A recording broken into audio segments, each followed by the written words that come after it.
오늘 수천 년 전 예언된 마지막 영적 대전이 시작됩니다. 그리고 여러분은 그의 순가운데에 있습니다. 며칠 안에 한국 전체를 흔들 세 가지 표징에 동시에 나타날 것입니다. 이건 단순한 예측이 아닙니다. 이미 신호는 시작되었고 최근 이상한 꿈이나 감정의 변화를 느꼈다면 그건 우연이 아닙니다. 45년 침묵 끝에 동양 예언을 연구해온 아론 리버만이 단 하나의 메시지를 남겼습니다. 구원자는 이미 한국 땅에 있으며 세 가지 징표로 나타날 것이다. 잠시 후 여러분이 그 구원자를 직접 알아볼 수 있는 징표와 한국이 왜 영적 각성의 중심이 될 수밖에 없는지 모든 비밀을 밝혀드립니다. 어두운 뉴욕의 골목, 낡은 서점 지하실에서 한 남자가 고대 문서를 펼쳐놓고 있었습니다. 아론 리버만, 그는 평범한 점술가가 아니었습니다. 어린 시절부터 카발라의 신비한 세계에 빠져든 그는 생명나무의 10개 세피로트를 통해 세상의 모든 현상을 해독하는 법을 터득했자 케테레에서 말쿠트까지 각 세피로트가 품고 있는 우주의 비밀을 그는 마치 음악가가 악보를 읽듯 자연스럽게 익어냈습니다. 리버만의 철학은 단순하면서도 심오했습니다. 세상의 모든 사건은 우연이 아니다. 우리는 거대한 우주적 거미줄 위에 살고 있으며 그 미세한 진동을 느끼는 자만이 다가올 미래를 읽을 수 있다. 그는 동종 제자들에게 이렇게 말했습니다. 거미가 자신의 그물에 걸린 먹이를 진동으로 감지하듯 그는 인류 집단 무의식의 파동을 통해 미래의 흐름을 감지했던 것입니다. 그의 예언은 늘 수수께끼 같았습니다. 직설적인 표현 대신 상징과 은유로 가득했죠. 그러나 시간이 지나면서 그의 말들은 놀라울 정도로 정확하게 현실이 되었습니다. 첫 번째 충격적인 예언은 유럽에서의 영적 대이동이었습니다. 북쪽 땅에서 수천의 영혼들이 한 곳으로 모여들 것이다. 그들은 새로운 빛을 찾았다고 믿겠지만 그 빛은 곧 그림자가 될 것이다. 사람들은 처음엔 그의 말을 이해하지 못했습니다. 하지만 몇 년 후 스칸디나비아에서 일어난 대규모 종교 공동체의 형성과 그들의 비극적인 결말은 그의 예언을 정확히 증명했습니다. 더욱 놀라운 것은 그가 예견한 거대한 폭풍이었습니다. 세계를 뒤흔들 폭풍이 온다. 사람들은 하늘의 분노라 부르겠지만 실은 인간 의식의 대변혁이다. 많은 이들이 기후변화를 예언한 것이라 생각했습니다. 하지만 진짜 의미는 달랐죠. 전 세계적인 사회 시스템의 재편, 낡은 질서의 붕괴와 새로운 패러다임의 등장을 그는 이미 보고 있었던 것입니다. 리버만이 다른 예언자들과 근본적으로 다른 점이 있었습니다. 그는 단순히 미래를 보는 것이 아니라 인류 전체의 영적 흐름을 느끼는 사람이었습니다. 마치 거대한 오케스트라의 지휘자처럼 그는 수십억 영혼들이 만들어내는 교향곡의 리듬을 읽고 있었던 것입니다. 그래서 그의 예언은 단순한 사건의 예측이 아니라 인류 의식 진화의 지도와도 같았습니다. 지난 수십 년간 그는 주로 서구 사회의 변화를 예언해왔습니다.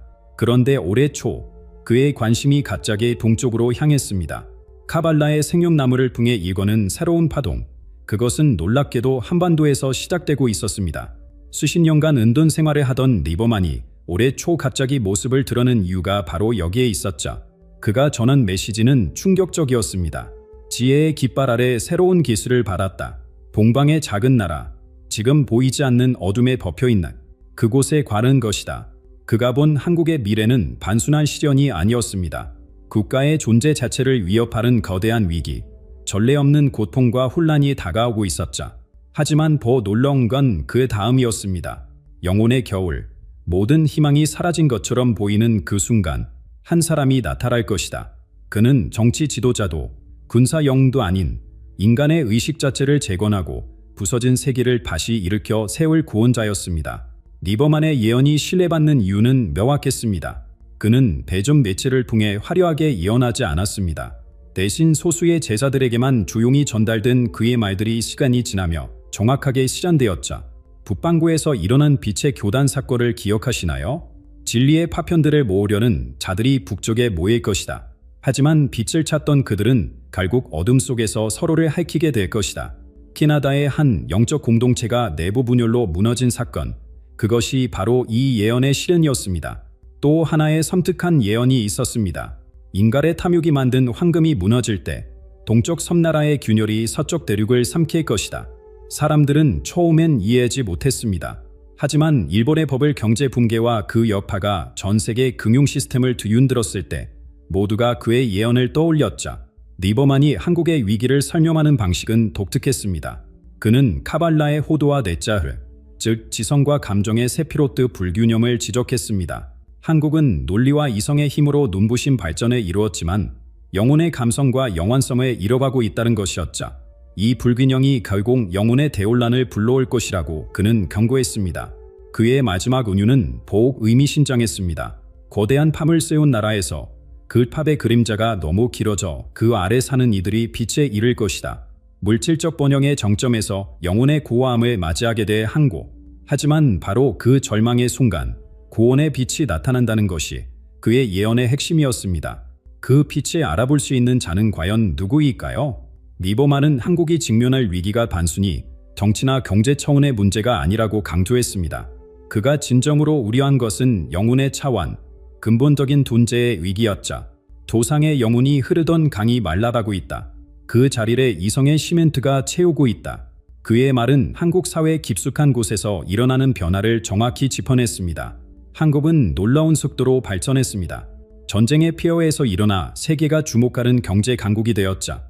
하지만 그 과정에서 무엇을 이뤘을까요? 리버만은 한국인들이 공동체 정신을 잃어가고 있다고 지적했습니다.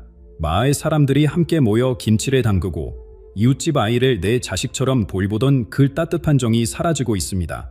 자연과의 조화도 깨졌습니다. 살시령에게 인사하고 남아 항구로에도 혼이 있다고 믿던 조상들의 지혜는 미신으로 치부되고 있자. 리버만이 그려낸 한국의 모습은 사막의 홀로 성 거대한 팝이었습니다. 그들은 가장 높은 꼭대기를 향해 끊임없이 탑을 쌓아 올릴 것이다. 하지만 팝을 쌓는 데만 몰두한 나머지 자신들의 뿌리가 말라라는 것을 보지 못할 것이다. 과도한 경쟁이 사회를 병들게 하고 있습니다. 어린아이들까지의 성공이라는 팝을 쌓기 위해 유년기를 희생하고 있자 부모와 자녀, 스승과 제자, 선배와 후배 사이의 끈끈한 유대는 점점 약해지고 각자 도생의 차가운 바람만 불고 있습니다. 물질주의의 그림자는 더욱 짙어지고 있습니다. 사람의 가치를 연봉과 아파트 평수로 재고 명품 가방과 외제차로 신부를 과시하는 문화, 영혼의 풍요로움보다 통장의 잔고를 더 중요시하는 사회. 리버만은 이것을 영혼의 사막화라고 불렀습니다. 겉으로는 화려하고 풍요로워 보이지만 내면은 메마르고 고아한 상태. 수많은 한국인들이 우울증과 불안에 시달리는 이유가 바로 여기에 있다고 그는 지적했습니다. 세대 간 반절도 심각한 수준입니다. 노인들은 젊은이들을 이해하지 못하고 젊은이들은 노인들의 구시대의 유물로 여깁니다. 전통과 현대 사이의 다리가 무너지면서 수천 년 동안 이어져 온 지혜의 전수가 끊어지고 있습니다. 할머니의 옛날 이야기, 할아버지의 인생 경험은 더 이상 가치 있는 것으로 여겨지지 않습니다. 리버만은 이것이 한국이 잃어버린 가장 큰 보물이라고 했습니다.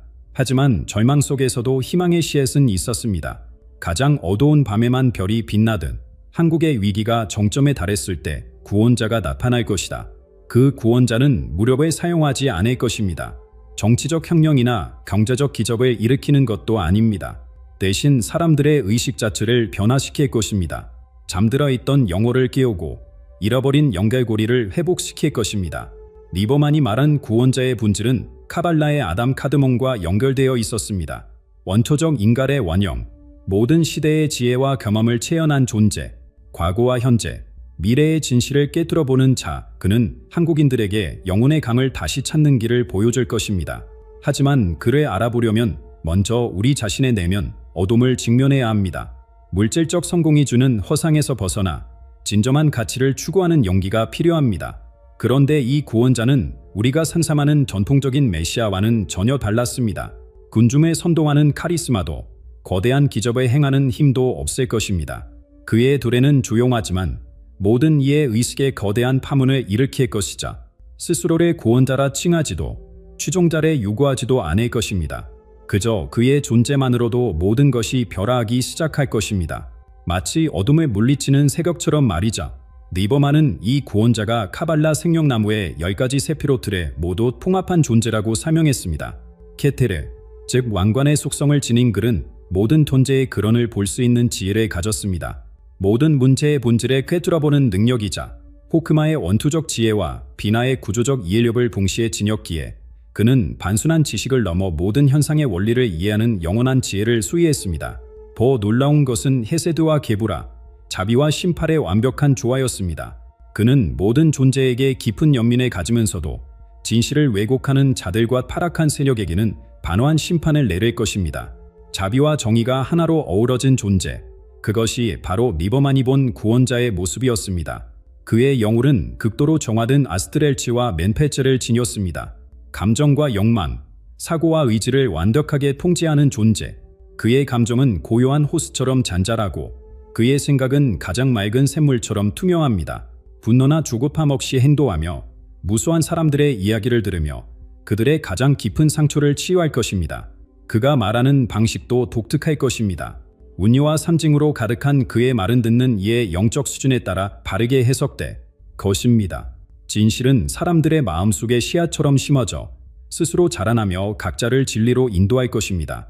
티페레치의 아름다움과 조화, 그리고 예소대의 기초적 힘을 통해 그는 세계의 불균형을 바로잡는 조화의 힘 그 자체가 될 것입니다. 예소대의 힘으로 그는 보이지 않는 영적 진실을 눈에 보이는 현실로 구현할 것입니다.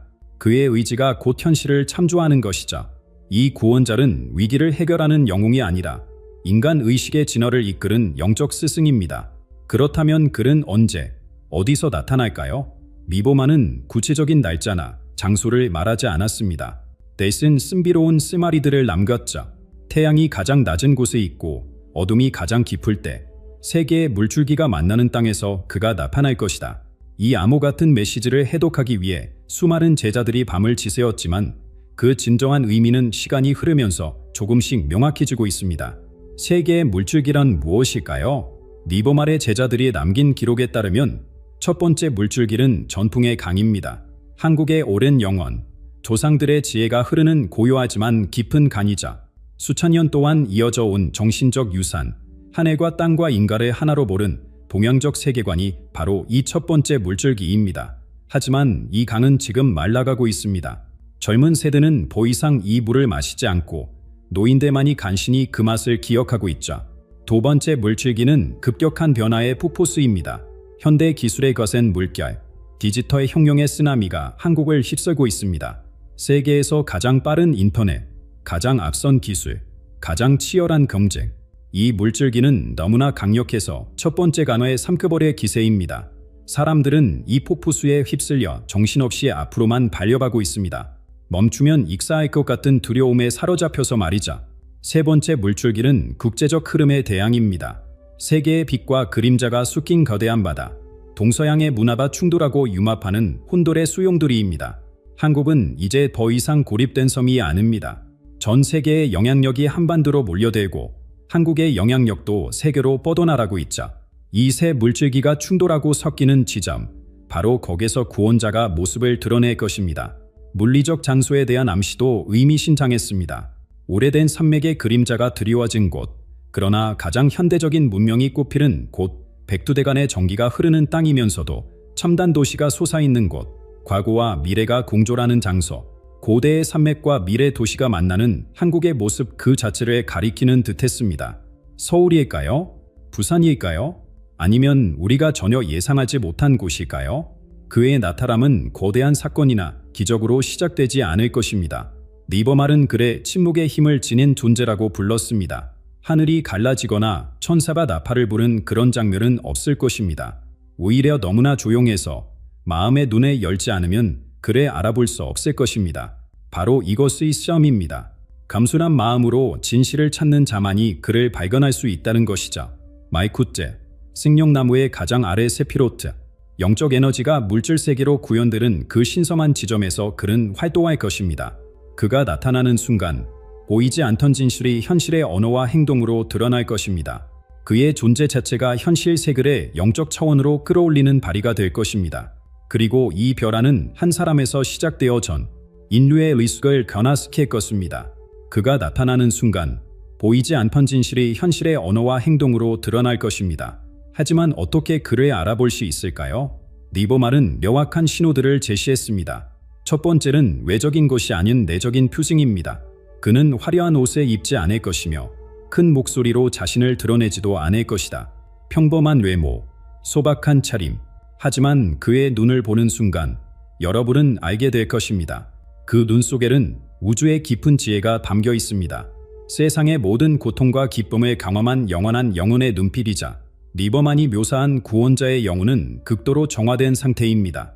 아스트렐제와 멘탈지가 완전히 정지되어 일반인들이 느끼는 감정의 수용돌이나 생각의 혼란이 그에게는 없습니다. 감정을 완벽하게 통제하되 차갑지 않고 욕망을 초월했지만 인간적인 따뜻함을 잃지 않았습니다. 그의 감정은 잔잔한 호수처럼 고요하고 그의 생각은 가장 맑은 샘물처럼 투명합니다. 이런 내적 평화는 주변 사람들에게도 전달되어 그와 함께 있는 것만으로도 마음이 편안해집니다. 그가 행동하는 방식도 독특할 것입니다. 분노하지 않습니다. 서두르지 않습니다. 마치 영원의 시간을 가진 사람처럼 천천히 그러나 확실하게 움직입니다. 무수한 사람들의 이야기를 들을 것입니다. 단순히 귀로 듣는 것이 아니라 영혼으로 듣는 것이죠. 상대방이 말하지 않은 것까지 이해하고 가장 깊은 산초까지 보듬을 것입니다. 그의 경험은 치유의 과정이 될 것입니다. 오랫동안 누구에게도 말하지 못했던 아픔을 그 앞에서는 자연스럽게 털어놓게 됩니다. 그의 말하는 방식은 더욱 신비롭습니다. 운유와 상징으로 가득한 그의 말은 듣는 이의 영적 수준에 따라 다르게 들립니다. 같은 말을 들어도 어떤 이는 단순한 조언으로, 어떤 이는 깊은 철학적 풍채로, 또 어떤 이는 영적 계시로 받아들일 것입니다. 이것은 그가 의도적으로 애매하게 말하는 것이 아닙니다. 그의 말 속에는 여러 진리의 진실이 동시에 담겨 있기 때문입니다. 마치 빛이 프리즘을 통과하면 7색깔로 나뉘듯 그의 한마디는 수많은 의미로 펼쳐집니다. 진실에 싣는 방식도 특별합니다. 그는 강요하지 않습니다. 설득하려 하지도 않습니다. 단지 씨앗을 심을 뿐입니다. 사람들의 마음속에 진실의 씨앗을 조용히 뿌리고 그것이 가짜의 속도로 자라나도록 기다립니다. 어떤 이는 즉시 깨달음을 얻고 어떤 이는 몇 년이 지나서야 그 의미를 이해합니다. 하지만 한번 심어진 씨앗은 반드시 싹을 틔웁니다. 그것이 그의 가르침의 힘입니다. 티페레치의 아름다움과 조화가 그의 존재를 통해 드러납니다. 극단에 피하고 중도를 걷되 그것이 타협이나 미온적 태도가 아닌 완벽한 균형입니다. 빛과 어둠, 성과 기쁨과 슬픔 사이에서 춤추듯 움직이며 모든 대립을 하나로 통합합니다. 그의 존재 자체가 아름다움이며 세계의 불균형을 바로잡는 조화의 힘입니다. 보는 이들은 그에게서 설명할 수 없는 아름다움을 느끼게 될 것입니다. 외모의 아름다움이 아닌 존재 자체에서 발산되는 조화의 빛말입니다. 예소대의 기초적 힘을 통해 그는 영적 진실을 현실로 구현합니다. 생각이 곧 현실이 되고 이지가 곧 물질로 나타납니다. 하지만 이것을 과시하지 않습니다. 기적을 행하되 기적이라 부르지 않고 초자연적 능력을 보이되 자연스럽게 행합니다.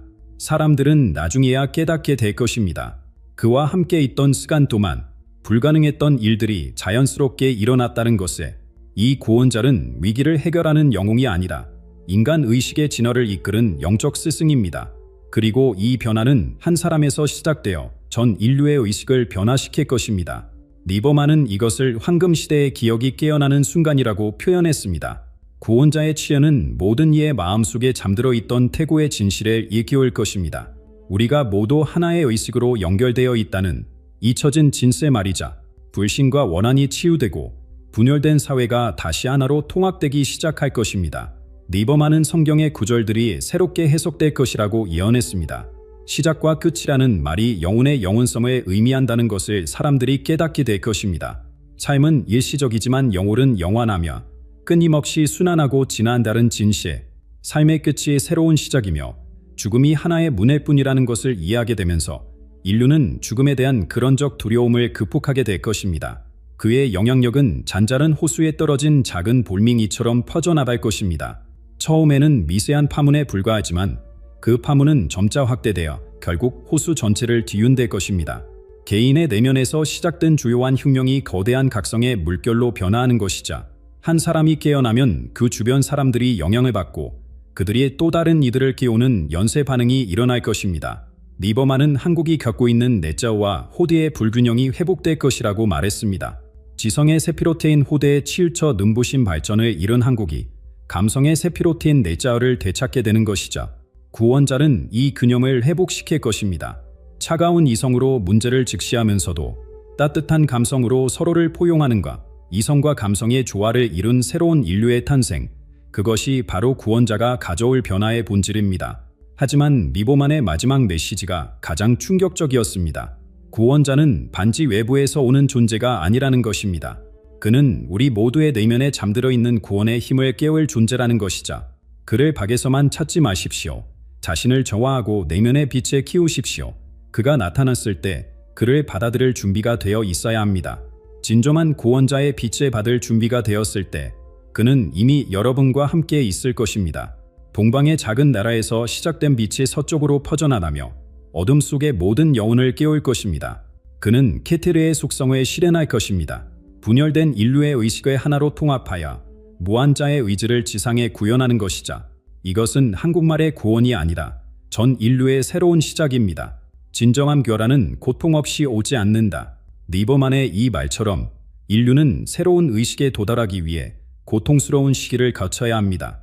가장 큰 혼란과 절망의 순간에 그가 나타날 것이지만 고통의 끝에서 희망이 싹틀 것입니다. 출산의 진폭처럼 이 고통은 새로운 생명을 위한 필연적 과정입니다. 리버만의 예언은 이렇게 마무리됩니다. 구원자는 우리가 기다리는 존재이면서 동시에 우리 내면의 힘을 깨우는 존재입니다. 외부의 구원과 내면의 각성이 만나는 지점, 바로 거기서 진정한 변화가 시작됩니다. 이것은 자기 성찰과 내적 행동에 대한 초대입니다. 이제 모든 것은 우리에게 달려 있습니다. 여러분은 준비되셨습니까?